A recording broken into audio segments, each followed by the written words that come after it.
Part 1. Life before the orphanage. In a vibrant village nestled between the rolling hills of East Africa, there was a girl named Amani, whose name meant peace. Amani's life was simple, yet full of color and warmth. She lived in a small mud brick house with her parents and her younger brother, Kito. Her mother, Nia, was a beautiful woman with a laugh that sounded like a melody, and her father, Jabari, was known for his strength and kindness.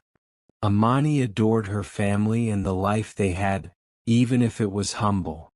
Every morning she woke to the scent of her mother's cooking, a delicious mix of spices and fresh herbs from their garden.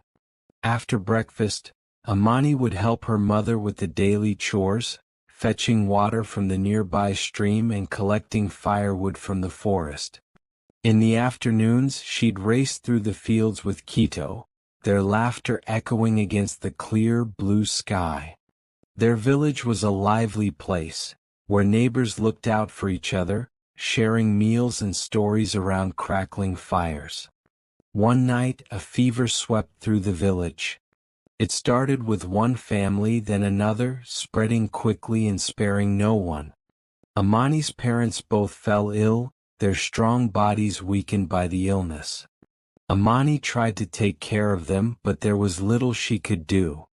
Within days, both Nia and Jabari passed away, leaving Amani and Kito alone. The grief was heavy, almost too much for Amani to bear, but she clung to her brother, determined to protect him no matter what. She hoped her relatives would help, but their resources were limited. After weeks of struggling to survive, Amani and Kito were sent to an orphanage, their family's love now a fading memory. Part 2. Arrival at the orphanage.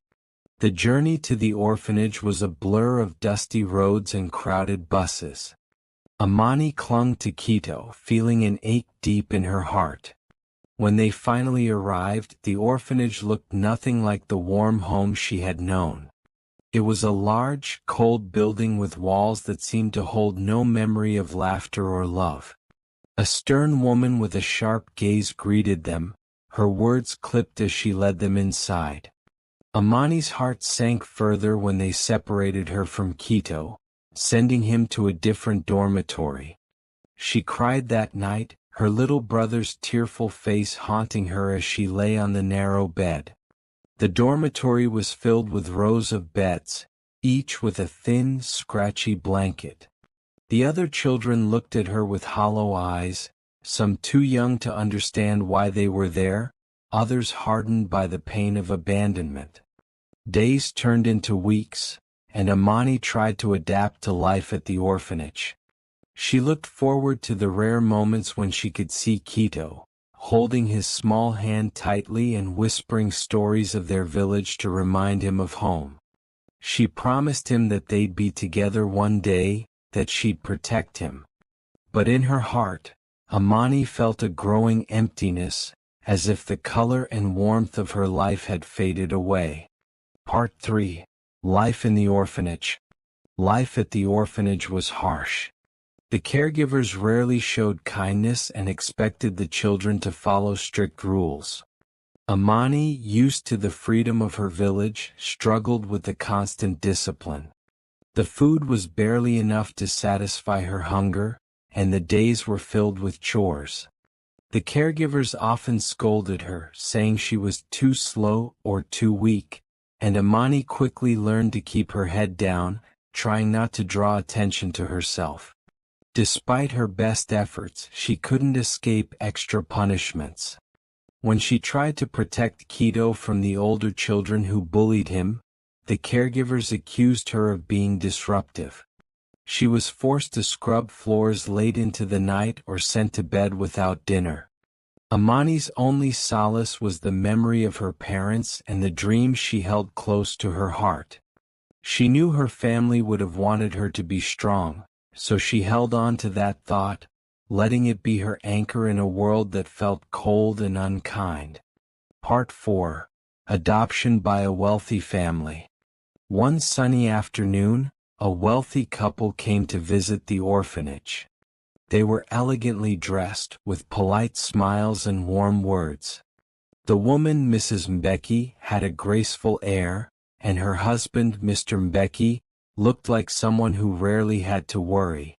They took a liking to Amani, charmed by her quiet resilience and her polite manners.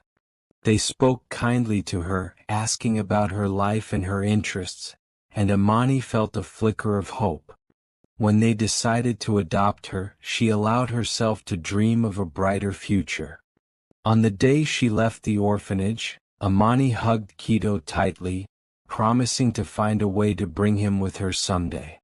She wanted to believe that this new family would be different, that they would give her the love and comfort she longed for. She was driven to their large house, a mansion with marble floors, lush gardens, and rooms filled with beautiful things she had never seen before. It felt like a dream come true, and for the first time in a long time, Amani felt a spark of hope. Part 5. Mistreatment in her adopted home. At first, life in her new home seemed perfect. Mrs. Mbeki dressed her in beautiful clothes and served delicious meals. But soon, Amani began to see another side of them. Mrs. Mbeki started giving her tasks around the house. Small things at first, like picking up after dinner or tidying up her room. But these tasks grew, turning into daily chores that left Amani exhausted. They scolded her for being too slow or not doing things perfectly. When she hesitated or made a mistake, Mr. Mbeki would remind her of her duty to be grateful for their generosity. Slowly, Amani realized that they did not see her as a daughter, but as someone who owed them her obedience.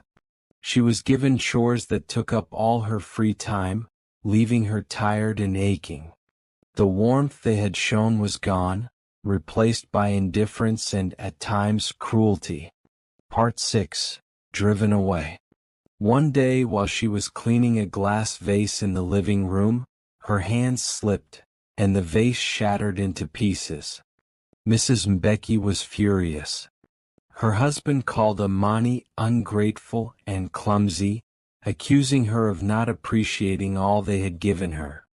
After a heated argument, they decided they no longer wanted her. Within hours, they packed her belongings, drove her to a part of the city she didn't know, and left her on the side of the road. She called after them, begging for an explanation, but they didn't look back. Amani's heart broke as she watched their car disappear. She was alone once more, stranded in a strange city with no one to turn to. Part 7. Life on the streets. With no place to go, Amani wandered the streets, searching for shelter. She slept on benches or under bridges, eating scraps of food she found or what people gave her out of pity.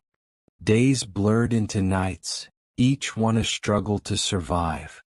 The cold, lonely streets were unforgiving, but Amani's spirit remained unbroken. She refused to give up even though life seemed endlessly bleak. To survive, Amani began doing menial jobs wherever she could find them.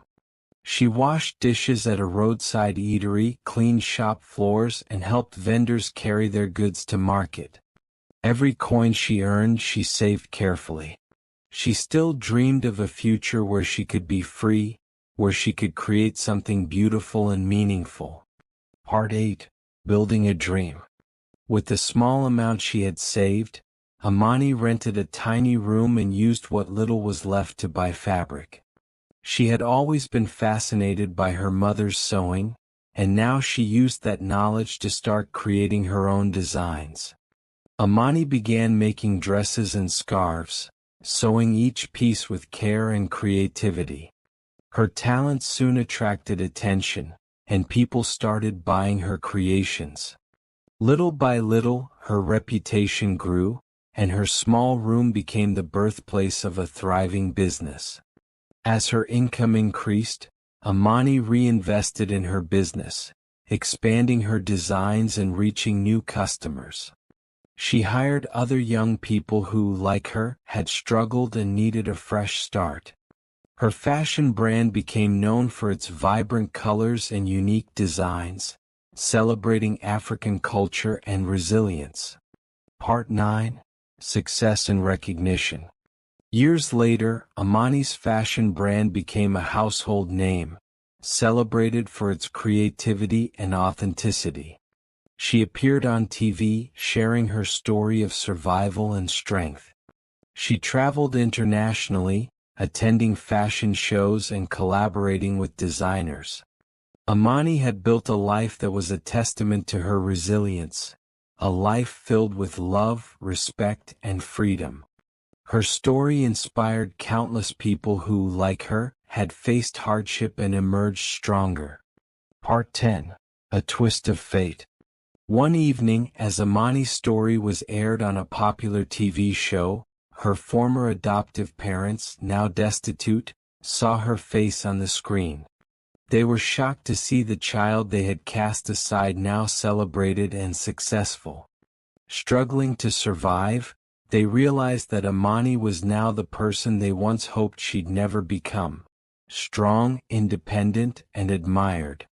They reached out to her, hoping she would forgive them. Part 11. Forgiveness and Compassion. Amani agreed to meet with them. She remembered the hurt they caused, but she had grown beyond that pain. She chose to forgive them, offering them the help they desperately needed. Her heart, once broken, found peace in letting go of her resentment. Her former adoptive parents, humbled by her kindness, wept and thanked her, understanding the magnitude of her forgiveness. Part 12. Regret and Redemption.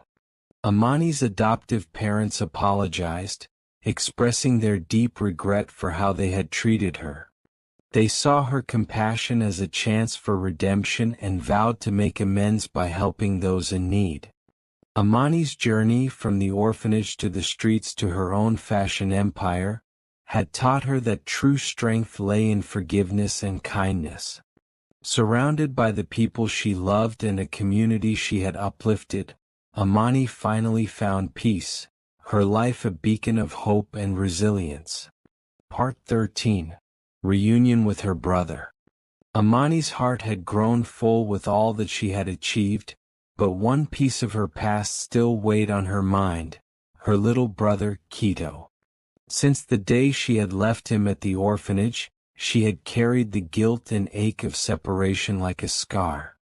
She had tried to search for him years ago, but back then she had neither the money nor the resources to find him.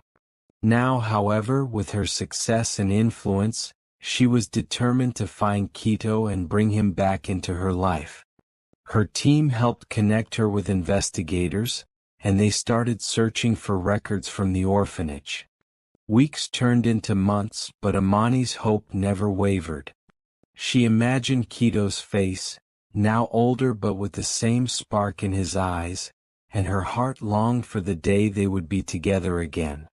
Finally, after months of searching, Amani received a call. They had found him. Kito was living in a different city, not far from where Amani had built her fashion empire. He was working as a teacher, leading a simple life, and had never forgotten his sister. Amani arranged a meeting at a quiet cafe, her heart racing as the day approached. She wondered if Kito would recognize her, if he remembered their childhood, if he still held the same love she had carried in her heart all these years. When the day arrived, Amani entered the cafe, her eyes scanning the room. And there he was, a young man with kind eyes and a familiar warm smile. He looked just like their father. For a moment they both stood in shock, taking in the years that had changed them yet somehow hadn't touched their bond. Then, as if no time had passed at all, they embraced, their laughter mingling with tears. They spent hours talking, filling in the gaps of their lives since they'd been separated. Kito told her about his journey, the hardships he had faced, but also the small victories, like his love for teaching and the community he had found. Amani shared her story of resilience and her rise to success. She told him about her fashion company, and Kito beamed with pride, admiring how she had turned her struggles into something beautiful. Amani invited Kito to live with her, to share in the life she had built. She showed him the headquarters of her fashion brand, introduced him to her team, and proudly told everyone, "This is my brother." Together they explored the city, rediscovering the joy of family. Amani's house, once filled only with the fruits of her labor, now echoed with laughter, stories, and shared meals. For the first time in years, Amani felt whole. She knew that life had come full circle. Not only had she found her way out of hardship, but she had reunited with the one person who had shared her journey from the very beginning. She and Kito had found each other again, and they would never be apart. The love and unity that had been taken from them so young was finally restored, and together, they looked forward to building a future filled with hope, love, and peace.